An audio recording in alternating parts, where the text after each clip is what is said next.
A very good afternoon to all my dear students. I welcome you all into the Industrial Pharmacy First.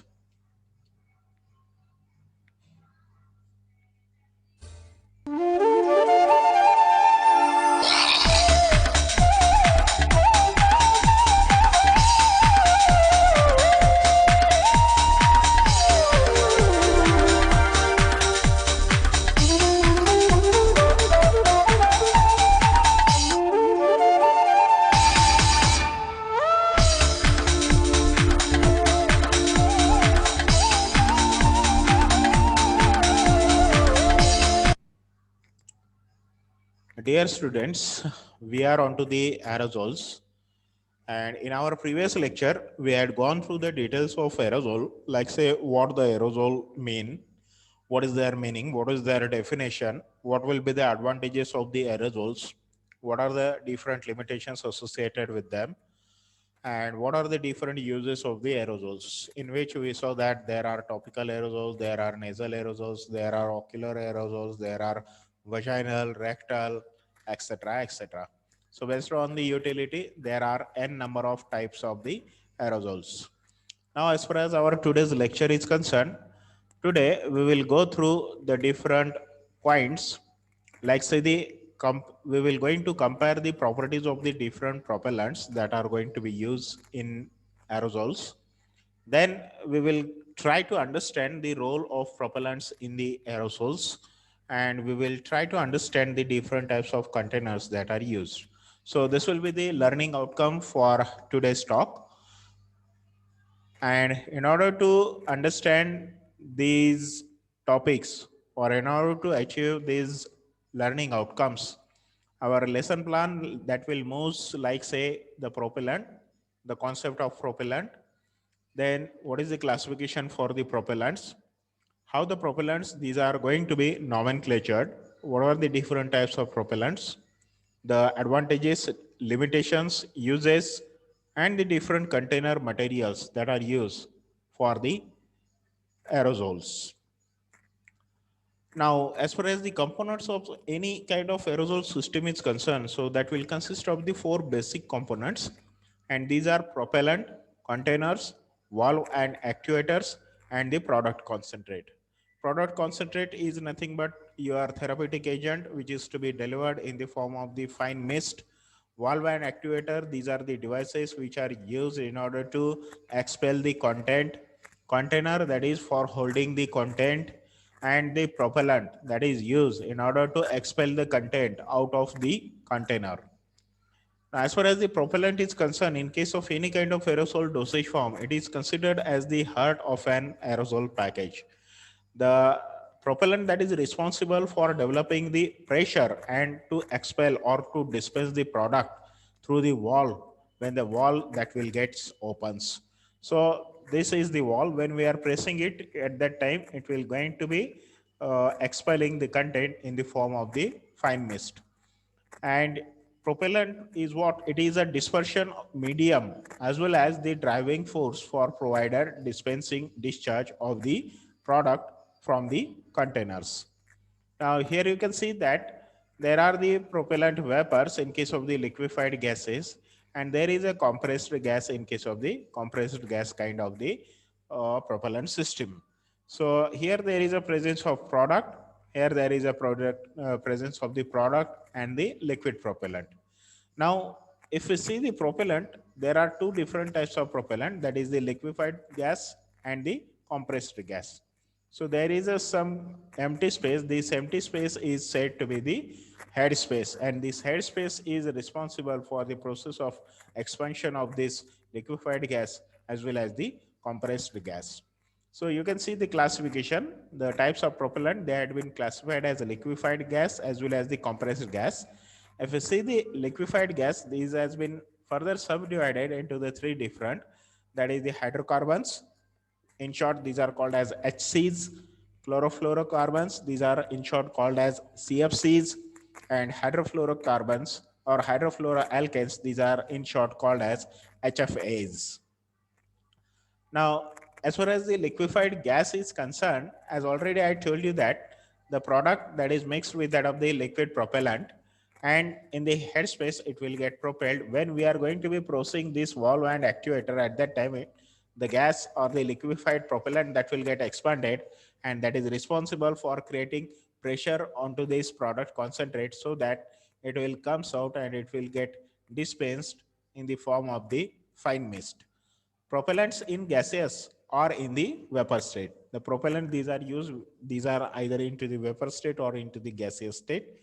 Now they can be filled liquefied at relatively low pressure or at a relatively low temperature.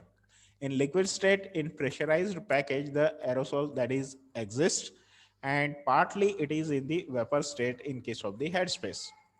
Here you can see it is in the headspace in the form of the vapor state, whereas here it is in the form of the liquid state.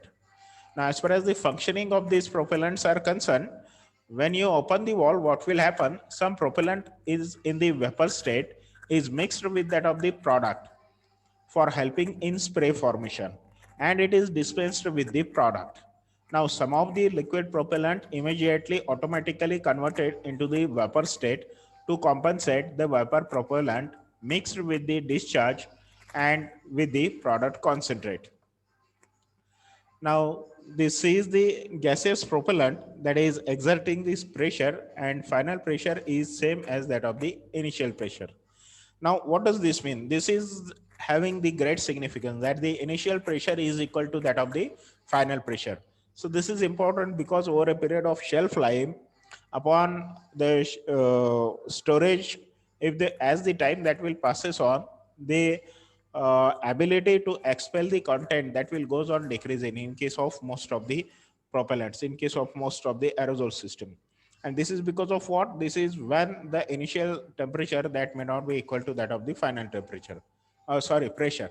Final pressure when it is equal to that of the initial pressure, so that it will maintain its working properly throughout its shelf life. So the liquefied propellant that becoming gas mixed with product helping spray formation. The product concentrate solvent and the liquefied propellant, they may be in the two different phases. So functioning that will depend on the final pressure. So as I told you that the final pressure that is equal to that of the initial pressure, and that should remain throughout the shelf life. So by this way, the headspace is always full of the propellant vapor. Now, if you see the types of liquefied gas propellant, there are three different types of liquefied gas propellants. Hydrocarbons, that is the HCs, chlorofluorocarbons, that is the CFCs, and the hydrofluoroalkyls, that is the HFAs. If you see the example of the hydrocarbons, HCs, the examples are the N-butane, isobutane, and the propane. As far as the advantages of the hydrocarbons are concerned, these are cheap, these are affordable, these are cost effective, these are available at a very affordable price. These are safe to the ozone. That means they don't have their effect onto that of the ozone depletion effect. These are having the negligence greenhouse effect. They will not go for producing the increase into the global warming or the temperature. These are the excellent solvents. The hydrocarbons are the excellent solvent. They can be used in order to dissolve the so many products, so many solutes. Then they will expand well. They will be having the large expansion ratio. So this is most important because into the headspace they will get expanded, and as they will be having the larger expansion ratio, the expellability of the content that will be good. The disadvantages associated with the hydrocarbons is that they are highly flammable. Sometimes they will produce the aftertaste. They may be toxic following the inhalation, and they will be having the low liquid density. So these are the disadvantages associated with the hydrocarbons. Now there are CFCs. CFCs, these are nothing but the chlorofluorocarbons. Here the examples are the trichloro monofluoromethane, dichloro difluoromethane, and dichloro tetrafluoroethane. So these are the CFCs, chlorofluorocarbons. These are also called as CFC 11, CFC 12, and CFC 114. Now they will be having this numbering system, or they will going to be nomenclatured using this numbering system, and this numbering system is in accordance with that of the nomenclature of the CFCs, and this nomenclature that is given by the ASHRAE. So what is ASHRAE? ASHRAE, that is nothing but the American Society of Heating, Refrigerating and Air Conditioning Engineers. So this particular society that had given the nomenclatures to these hydrocarbons like CFC11, CFC12 and CFC114. They had created a standard numbering system for the halocarbon numbering system, and they had designated it with the 3 digits followed by an alphabet if required. As you can see, in case of all, you will going to find the 3 digit. Here there is a 114, here is a 014, here is a 011. But as this is the 0, so 0 that doesn't make any kind of significance.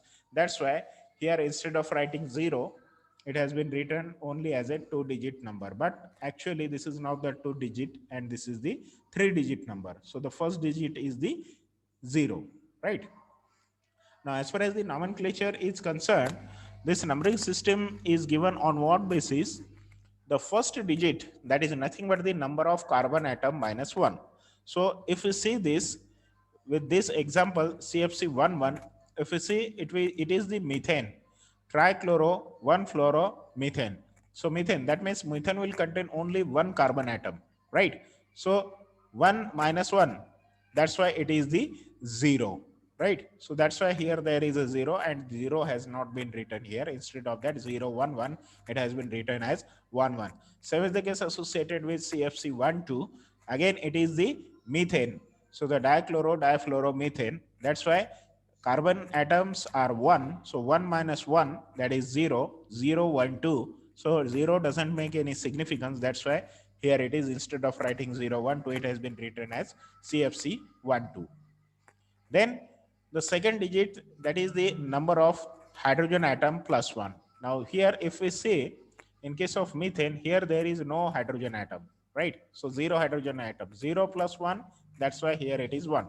Again same is the case here, all the hydrogen, the 4 hydrogen, they had been replaced by 2 chloro and the 1 fluoro. Here by the 3 chloro and 1 fluoro.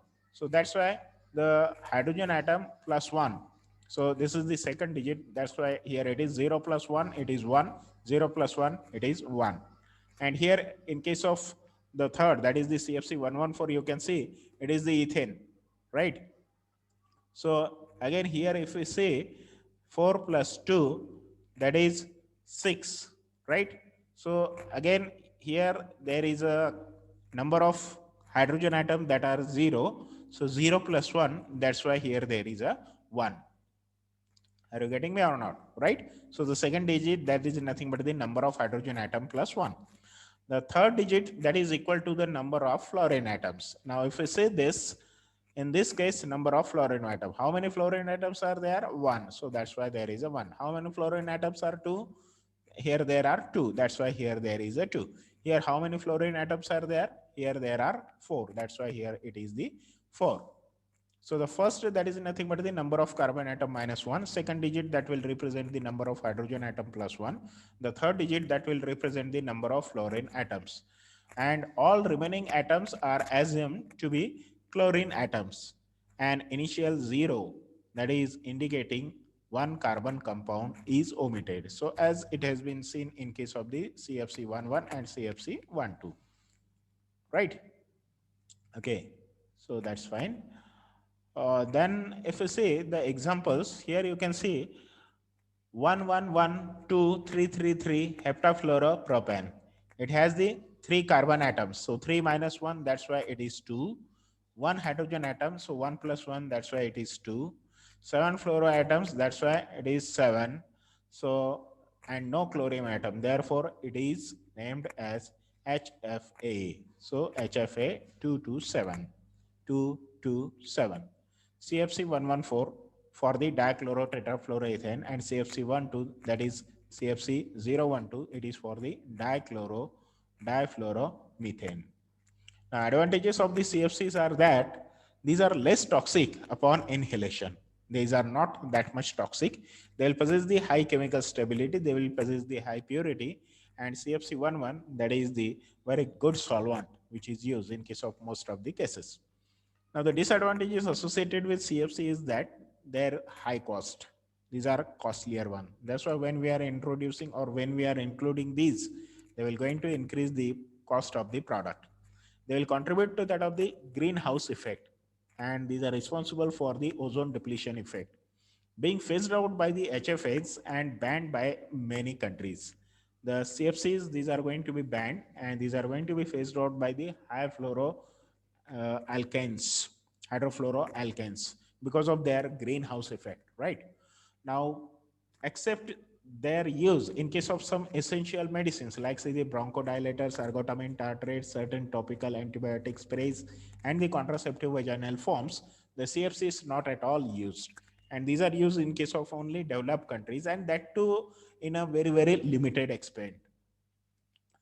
Now, here you can see clearly that what is the ozone depletion effect and all. You can see there are the sun rays, there are solar radiations, and they will consist of the ultraviolet rays. So because of the ozone layer, these ultraviolet rays could not able to reach to that of the earth. Now, because of this CFCs and their emission, what will happen? They will going to be decreasing this ozone layer, and that is going to be leading to that of reaching of these ultraviolet radiations to that of the earth, and that will be producing their effect onto the biological organisms, and that is responsible for producing the global warming effect. That is, this ozone layer, this carbon dioxide layer, that is responsible for maintaining the uh, green or the cool nature of the earth. But because of this depletion, because of its removal, the total temperature that is going on increasing. So that is what is known as the global warming. So the CFCs, they will show the detrimental effect on the Earth's ozone layer, and Montreal Protocol on the substances that depletes the ozone layer, that was passed in the January 1989. And they had set a timeline for the use of these CFCs in order to eliminate their use, and which will contribute in that of reducing the effect of CFCs onto that of the ozone depletion layer. So the HFAs, these are going to be used as a alternatives and have less an effect on the environment. And CFCs are exempted for a very few classes of the aerosols, like say the metered dose inhalers for oral and the nasal steroidal drugs, like say bronchodilators, ergotamine tartrate, certain topical antibiotics, sprays, and the contraceptive vaginal forms, as already we saw in our previous slides. As far as the hydrofluoroalkanes are concerned, these examples are the HFA 227, which is nothing but the 1112333 heptafluoropropane and 1112 tetrafluoroethane, that is HFA 134A. They will be having their advantages that these are less toxic on inhalation, these are having high chemical stability, these are having high purity, and these are not having the ozone depleting effect. Now, it has been found that when the CFCs are substituted by the HFAs, the global warming potential that is reduced by more than 75%. See the detrimental effect of the CFC, and the total global warming contribution of the HFA MDIs, that is less than that of the 0.5% of the total greenhouse gas emission. That means the replacement of the CFCs by that of the HFAs, that is going to be contributing a great in order to save the environmental health. The disadvantage associated with the HFA is that these are costlier one. They are high cost. These are the poor solvent, and they will be having the minor greenhouse effects. The next is the compressed gas. So all those what we saw up till now, that was the examples of the liquefied gases. Now there is a compressed gas. So the examples are the carbon dioxide, nitrogen, and the nitrous oxide. So advantages are these are not costlier one. They will occupy the headspace. These are less inhalational toxicity producing agents. They will be having high chemical stability, high purity. They will be having not its effect onto that of the environmental hazard. But the disadvantage associated is that these are non-volatile co-solvent and are required to be used, right? So they are not the good solvents. They require the use of co-solvents along with them. They will expand less. This is the major drawback associated with the compressed gases. They will be having the very little expansion ratio. So over a period of time, if you see, most of the time their efficiency to expel the content that will goes on decreasing. They will produce the coarse droplet size. What is required in case of the aerosol, that is the fine mist or the fine droplet size. but that is not in case of the compressed gas because the fine mist is not produced, it is in the form of the coarse droplets. And the use is limited to the application where the type of spray is not critical. Let's say, for example, the dental creams or the hairsprays or the germicides, right? That means these are going to be used in case of the topical applications where the penetration may not be required. Again, here you can see that how the operation that will occur that has been shown in this particular picture. The pressure is going to be exerted onto this valve and actuator. So as a result of which what will happen, the gas that will undergo expansion, as a result of which it will exert the pressure onto the inner liquid, as a result of which it will get expelled into this tube, and through this nozzle it will get spread in the form of the aerosol systems, right? So this is the way by which the compressed gases they will works. And upon valve opening, the gas pushes the liquid and the product that is going to be dispensed. Now the remaining amount of the gas has more space to occupy in the head space. And so after use, the pressure that will drops and goes on decreasing with the passage of time during its use. So this is the crucial one. This is critical one when we don't have the initial pressure equal to that of the final pressure. If you see the containers, as far as for the use of containers are concerned, in case of aerosols, what is necessary, what is required is that they must withstand the pressure up to 140 to 180 psig. Psig that will stands for the pound per square inch Gauss, and that too at a 130 degree Celsius. Now, comparing to this, if we will see, there are different types of the containers. As you can see, there is a tin plated steel, aluminum steel, then there is a stainless steel, there is a plastic, there is an uncoated glass, and there is a coated glass. If you see the last three, that is the plastic, uncoated glass, and the coated glass, they withstand the temperature or the maximum temperature, that is 25, 18, and the 25 respectively. Whereas the temperature that they can withstand, that is the 70 degrees Celsius. That's why these are not that much suitable to use as a container in case of the aerosol systems. If we see the first three, that is the tin plated steel, aluminum, and the stainless steel, they can withstand the pressure up to 180 psig, and the maximum temperature that they can withstand, that is up to 130 degrees Celsius. So that means the criteria which is there to use as a container, that is going to be fulfilled by these containers, by these metals, for using them as a container in case of the aerosol systems. If we see the use of tin plated steel is concerned, they are light and inexpensive. They may be coated with the organic coating for additional protection against to that of the corrosion, like say the use of oleoresin, phenolic compounds, vinyl compounds, epoxy coatings. Then the coating that will also solve the compatibility issues. Most of the time, sometime the product that may not compatible with the tin plated steel, but if there is a coating, so this issue that will going to be solved. This will going to be used in the topical pharmaceutical aerosols. Tin plated steel, these are widely used in case of the topical preparations. If you see the aluminum again, that is the mostly used in case of the most of the aerosol systems. So this use, that is because of their advantages, because of their properties, like say these are less reactive, these are light in weight, these are seamless, these are easy to fill and crimp, and they will shows the greater resistance from the corrosion. Aluminum, they will not undergo the process of corrosion, that is the effect of the atmospheric oxygen. Then these are having the visually appealing nature. These are incompatible with some propellants, like say the solvents that may be coated with the organic coatings, and these are going to be used in oral, topical, and most of the meter dose inhaler systems. Then the stainless steel, again, if you see the stainless steel, that is extremely strong container for the aerosol. These are resistant to the most of the materials. No extra coating is required, usually in smaller sizes. only due to high cost and production problem.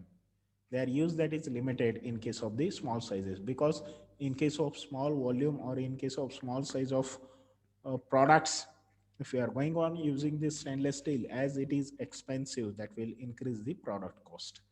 And again, they will be having their production problems because of their strong nature, to use them as a container in case of the small sizes that may not be good or that may not be acceptable. These are going to be used for inhalation of the aerosols. Now, if you see the glass, again, the glass that could be used as a container in case of most of the sprays, perfumes, right? Because of their high aesthetic values.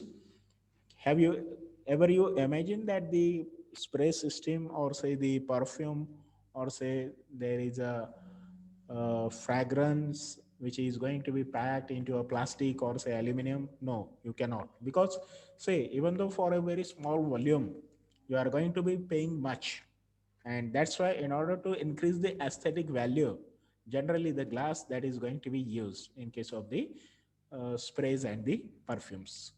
So they will be having their advantages, like say there is a high aesthetic value and compatibility. They will be compatible with these agents. They will allow the visibility of the content.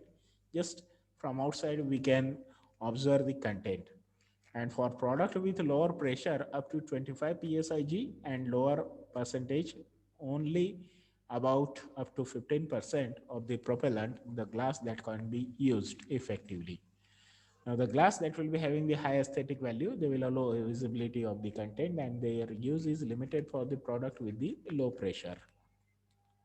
The plastic, they can be coated with the glass and is used for avoiding the shattering, because say there is, the coating is required. If it is not going to be coated, then chances are there that if they fall down, they will undergo the process of cracking, breaking, and the shattering.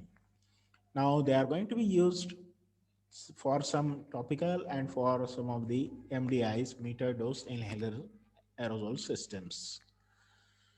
If you see the last one, that is the plastic. Now, for the use of plastic as a container system, if you will see, these are cheap, these are durable, these are light in weight, and these are going to be used in case of the small size. They can withstand the lower pressure, that is less than 25 psig at 70 degree Fahrenheit, and these are incompatible with some of the solvents. They are going to be used for the nasal spray, rectal sprays, and for the vaginal sprays. So all these are the different containers that are going to be used for the aerosol systems. And today we will stop at this particular point only. Thank you very much. Have a good day to you all.